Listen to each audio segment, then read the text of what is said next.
Good morning student. शुरू करते हैं आज की क्लास। और आज का महत्वपूर्ण टॉपिक है क्रय पद्धति से संबंधित लेखें। तो जानते हैं सबसे पहले क्रय पद्धति किसे कहते हैं।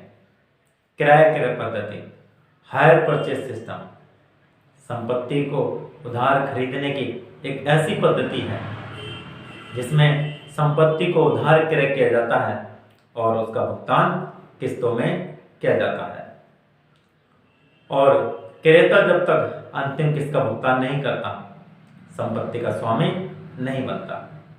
और विक्रेता को यह अधिकार होता है कि यदि क्रेता किसी किस्त का भुगतान नहीं करता तो वह अपनी संपत्ति को वापस ले जा सकता है और क्रेता द्वारा चुकाई गई किस्तों को संपत्ति का किराया मानकर जब्त कर लेता है। इसी कारण इस पद्धति का नाम क्रय पद्धति पड़ा। प्यारे बच्चों, जैसा आप जानते हैं आजकल लोग अधिकांश वस्तुएं जैसे मोटरसाइकिल, कार, बस, ट्रक व अन्य मशीनरी उधार क्रय करते हैं और उसका भुगतान किस्तों में करते हैं। यहाँ तक कि घरेलू प्रयोग की वस्तुएं जैसे TV, fridge, cooler, laptop, mobile आदि वस्तुएं आदि घरेलू सामान उधार क्रय करते हैं और उसका भुगतान किस्तों में करते हैं। प्यारे बच्चों, इस प्रकार क्रय पद्धति संपत्ति को उधार क्रय करने की एक ऐसी पद्धति है जिसमें क्रेता संपत्ति को उधार क्रय करता है और उसका भुगतान किस्तों में करता है। क्रय का अनुबंध होने के बाद विक्रेता से उसे संपत्ति का प्रयोग करने का अधिकार प्राप्त हो जाता है। लेकिन क्रेता जब तक अंतिम किस्त का भुगतान नहीं करता संपत्ति का स्वामी नहीं बनता। अर्थात अंतिम किस्त के भुगतान तक संपत्ति का प्रयोग किराए पर ली गई संपत्ति की तरह करता है और अंतिम किस्त का भुगतान करने के बाद ही संपत्ति का स्वामी बनता है। अगर क्रेता किसी कारणवश किसी किस्त का भुगतान नहीं कर पाता तो विक्रेता को यह अधिकार होता है कि वह अपनी संपत्ति को वापस ले जा सकता है और क्रेता तो द्वारा अब तक चुकाई गई किस्तों को संपत्ति का किराया मानकर जब्त कर लेता है। और इसी कारण इस पद्धति का नाम क्रय पद्धति पड़ा। प्यारे बच्चों, क्रय पद्धति पर क्रय अधिनियम 1972 लागू होता है। अब जानते हैं क्रय पद्धति से संबंधित लेखे किस प्रकार किए जाते हैं। प्यारे बच्चों, क्रय पद्धति से संबंधित जो हिसाब किताब रखने के लिए लेखे किए जाते हैं उनको क्रय पद्धति से संबंधित लेखे कहते हैं। क्रय पद्धति में दो पक्षकार होते हैं। एक पक्षकार जो संपत्ति को क्रय करता है उसे क्रेता कहते हैं और दूसरा पक्षकार जो अपनी संपत्ति का अपने माल का विक्रय करता है उसे क्रय विक्रेता कहते हैं। और इसके संबंध में लेखे इस प्रकार होते हैं। और सबसे पहले संपत्ति क्रय करने की एंट्री होगी और संपत्ति क्रय करने की एंट्री क्रेता की पुस्तकों में होगी असेट्स अकाउंट डीआर। असेट्स जो संपत्ति खरीदी उसका आप नाम लिखेंगे। आपने कार खरीदी तो कार डीआर करेंगे, मशीन खरीदी तो मशीन डीआर करेंगे।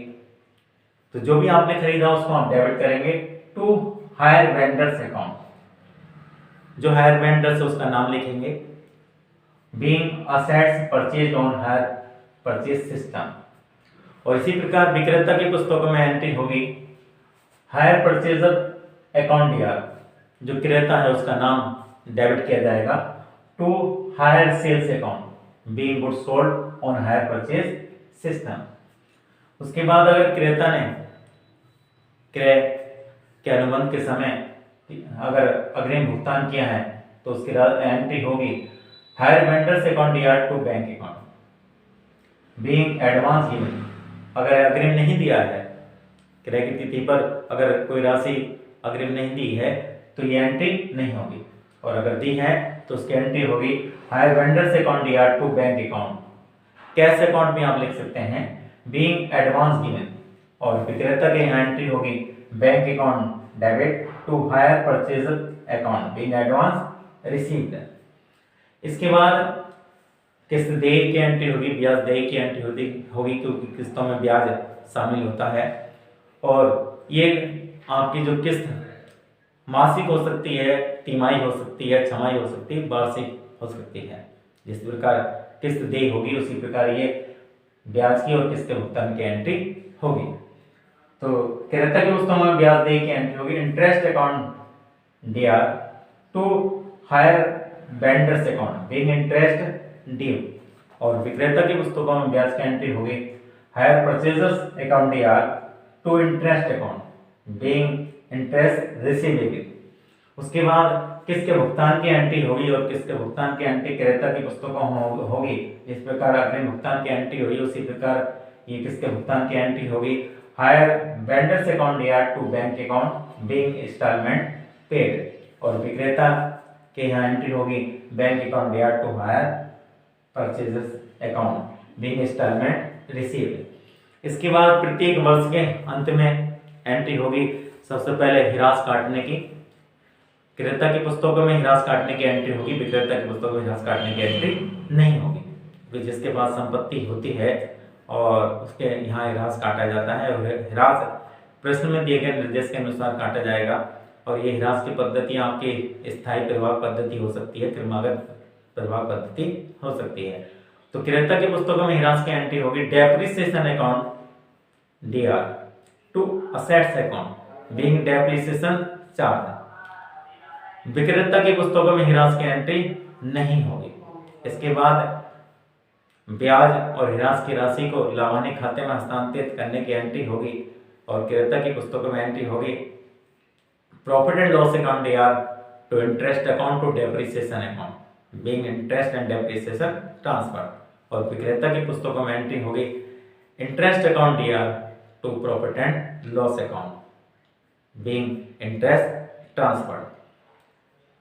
ब्याज क्रेता के लिए एक खर्चा है, एक हानि है, और विक्रेता के लिए ब्याज एक लाभ है, एक आय है। उसके बाद विक्रेता की पुस्तकों में जो हायर सेल्स है उसको व्यापार खाते में हस्तांतरित करने की एंट्री होगी hire sales account DR to trading account being hire sales transfer. तो प्यारे बच्चों, इस प्रकार ये एंट्री क्रेता और विक्रेता की पुस्तकों में होती हैं। और आज आपको अच्छी तरह समझ में आ गया होगा कि किराया क्रय पद्धति किसे कहते हैं और किराया क्रय पद्धति से संबंधित लेखे किस प्रकार किए जाते हैं। अगर कोई बात आपकी समझ में नहीं आई है तो आप कमेंट में लिख सकते हैं। आपकी हर समस्या का समाधान करने की हम पूरी कोशिश करेंगे। और आपको समझ में आता है तो वीडियो को लाइक करिए और शेयर भी करिए ताकि औरों का भी भला हो सके। और अगर हम हमारे चैनल पर नए हैं तो चैनल को सब्सक्राइब करिए और बेल आइकन को प्रेस कर दीजिए ताकि आने वाली हर वीडियो की जानकारी आपको होती रहे। अगर आप पिछली वीडियो देखना चाहते हैं तो आप प्ले लिस्ट में जाकर subject wise, class wise, chapter wise और टॉपिक वाइज वीडियो देख सकते हैं और समझ सकते हैं। धन्यवाद।